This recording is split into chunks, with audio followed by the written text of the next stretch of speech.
दोस्तों नमस्कार। जैसा कि दोस्तों आप जानते हो कि मैं वीडियो बनाता हूं, लेकिन कट ऑफ एक में भी नहीं बताई। और जो कट ऑफ मैंने बताई है जो 115 के आसपास बताई है कि जनरल ओबीसी इसके आसपास रहेगी, क्वेश्चन मार्क। तो दोस्तों कल जो उत्कर्ष वाले ने, रामचंद्र सर ने बताई है कि कितनी कट ऑफ जाएगी। तो दोस्तों एससी और एसटी, इसमें एससी में 105 और 110 और एसटी में भी 105 और 110 और एमबीसी में भी 105 और 110। क्या दोस्तों आप ये बात जानते हो कि जितने भी आज तक एग्ज़ाम लगी, एक आरएएस को छोड़ के, आरएएस को क्यों? क्योंकि इसमें आरक्षण नहीं मिलता है किसी को भी, इसलिए एससी से ज़्यादा कट ऑफ गई है एसटी की 2 नंबर। तो दोस्तों आपको पता होगा कि जो ये कट ऑफ बताई है रामचंद्र जी ने, इसके जनरल के 115 से 120, ये तो कन्फर्म है कि 115 के आसपास ही रहेगी, ये तो बिल्कुल कन्फर्म है।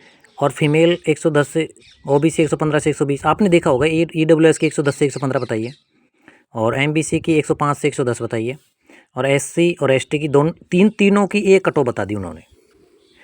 तो दोस्तों आप भी कई एग्ज़ाम दिए हुए होंगे और तैयारी भी कर रहे हैं, तो आपको पता होगा कि एमबीसी और एससी और एसटी की कट ऑफ क्या एक रह सकती है। जैसे एग्जाम्पल के तौर पे अपन देखें कि पटवार की 2 गुना कट ऑफ गई थी, जनरल की 220 गई थी, ओबीसी की 219 गई थी, और ओबीसी की, और एमबीसी की गई थी, एमबीसी गई थी 205, और एससी की गई थी 191, और एसटी गई थी 187। क्योंकि यहाँ पर एक क्वेश्चन 2 नंबर का था, यानी कि जनरल की 220 गई, यानी 110 क्वेश्चन गई। ठीक है दोस्तों। और एससी की 191 गई है, यानी कि 95 क्वेश्चन गई है, यहाँ पर 95 क्वेश्चन गई है। और एसटी की 187 गई है, यानी कि 93 क्वेश्चन गई है। तो दोस्तों आप ये अंदाज़ा लगा सकते हो कि 110 क्वेश्चन में से 15 कम करते हैं तो 95 हो जाएगी एससी की, और 110 क्वेश्चन में से 93 कम करते हैं तो 17 के आसपास क्वेश्चन रहेंगे।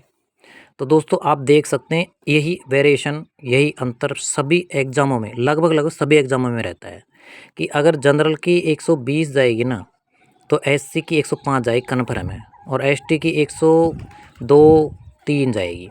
आप देखते रहना दोस्तों। और अगर इसकी 105, इसकी 115 जाएगी ना, 115 यानी कि 125 चलेगी मान लो जनरल की, तो एसटी की जाएगी, एससी की जाएगी 110, और 107 और 8 एससी की जाएगी। तो दोस्तों जो कल रामचंद्र जी ने बताई है एससी एसटी कट ऑफ, जो जनरल ओएमबीसी एससी एसटी की, तो ये तो बिल्कुल बात समझ में नहीं आई कि ये तीनों की कट ऑफ एक जैसी रहने वाली, एक जैसी कभी नहीं रहने वाली, कभी भी। आप देखते रहना दोस्तों, क्योंकि आप देखो कई एग्ज़ाम देख लो, आप एग्जाम्पल कई एग्जाम्पल ले लो, एग्ज़ाम के जितने भी एग्ज़ाम लगे ना, उसमें से 15 से 17 नंबर कम तो रहते हैं इसके एसटी के, कम क्वेश्चन नहीं, मार्क्स तो लगे हैं। जैसे सेकंड ग्रेड में 300 क्वेश्चन गई थी, और इसमें एसटी गई थी 218। आप लगा सकते हो, क्योंकि वहाँ पर डबल पेपर था ना, 250 क्वेश्चन थे वहाँ पर, 250 क्वेश्चनों में थे 2 पेपर थे, इसलिए डबल के यानी कि 4 गुना लगा लो, 15 चौक 60 और 80 हो गए ना पूरे, तो इसलिए। तो दोस्तों जो एससी और एसटी की जो कट ऑफ है, जनरल से सीधा एससी में तो 15 नंबर कम करो, और 17 क्वेश्चन कम करो किसमें, एसटी में। अब देखो तो कट ऑफ तो जिस दिन रिजल्ट आएगा ना उसी दिन पता लगेगा। और दोस्तों चलो हम तो क्या है कि ऐसे ही वीडियो बना देते हैं, एक तरीके से कि पशु परिचर की हमने भी एग्ज़ाम दी है। क्या उत्कर्ष में भी दोस्तों आपको पता होगा 3 बार कट ऑफ बताई है, और आशु जी के ने भी, आशु सर ने भी। तो क्या दोस्तों उनको एक बार जो कट ऑफ बताई उनके ऊपर नहीं है क्या डिपेंड? चलो हम ये तो कई भाई भी रोज़ाना वीडियो लेकर आते हैं कट ऑफ के, क्योंकि मैंने तो कट ऑफ का एक भी नहीं बनाया। मैंने तो ये बता रखा है कि 115 प्लस ही जाएगी जनरल की, इससे ज़्यादा नहीं जाएगी, 115 के आसपास जनरल की रहेगी। इतनी सारी एग्ज़ाम दी है, और इतनी सारी एग्ज़ामों में भी 2-3 एग्ज़ामों में मैंने वेरिफिकेशन भी करवाया है। तो दोस्तों एक बात और बताना चाहूँगा कि जिन भी भाइयों की रीट की एग्ज़ाम है ना, तो मेरा अनुभव, और मैंने सीटेट का भी दिया था एग्ज़ाम, सीटेट मैंने एक बार में क्लियर कर रखा है, क्लियर किया था एक बार में ही।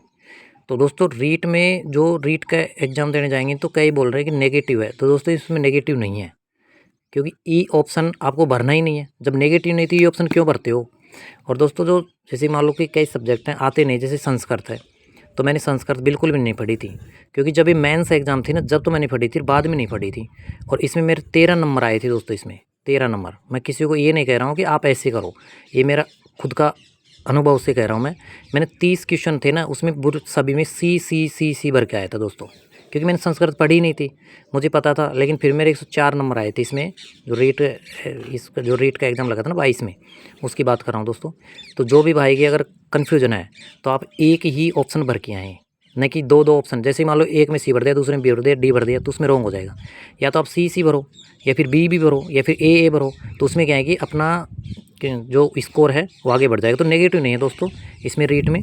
तो दोस्तों आगे की तैयारी आप कर रहे होंगे, पटवार की, ग्राम सेवक की, राजस्थान पुलिस की, जेल प्रहरी की करते रहें, और इसका रिजल्ट आ ही जाएगा, आपको पता है। और दोस्तों एक बात और कि इसमें 499 सीट बढ़ गई, वो तो पहले ही बढ़ गई थी, लेकिन कल ऑफिशियल न्यूज़ वो आ गई कि आलोक राज ने बता दिया कि ये तो बहुत बड़ी खुशखबरी है कि 499 पद हमारे बढ़ गए हैं। तो मस्त रहें दोस्तों, स्वस्थ रहें, और मेरे जो ये न्यूज़ अच्छे लगे तो लाइक करना, सब्सक्राइब करना। और दोस्तों आप भी बताना कमेंट करके कि क्या SC ST और वो MBC क्या तीनों कटौती की रह सकती है क्या? क्योंकि फिर तो आरक्षण कोई मतलब ही नहीं है कि कितना 12% जैसे कि इनको मिला हुआ है ST का, और इनको सभी को आरक्षण अलग अलग तरीके से मिला हुआ है। तो ऐसा नहीं हो, मेरे हिसाब से तो ऐसा नहीं हो सकता है। फिर भी आप कमेंट करके बताएं कि इनमें इनका एक ही कट ऑफ रह सकती है रामचंद्र जी सर के अनुसार। तो ठीक है दोस्तों, धन्यवाद। तैयारी करते रहें, क्योंकि तैयारी बिना तो कुछ नहीं है। ठीक है दोस्तों, धन्यवाद।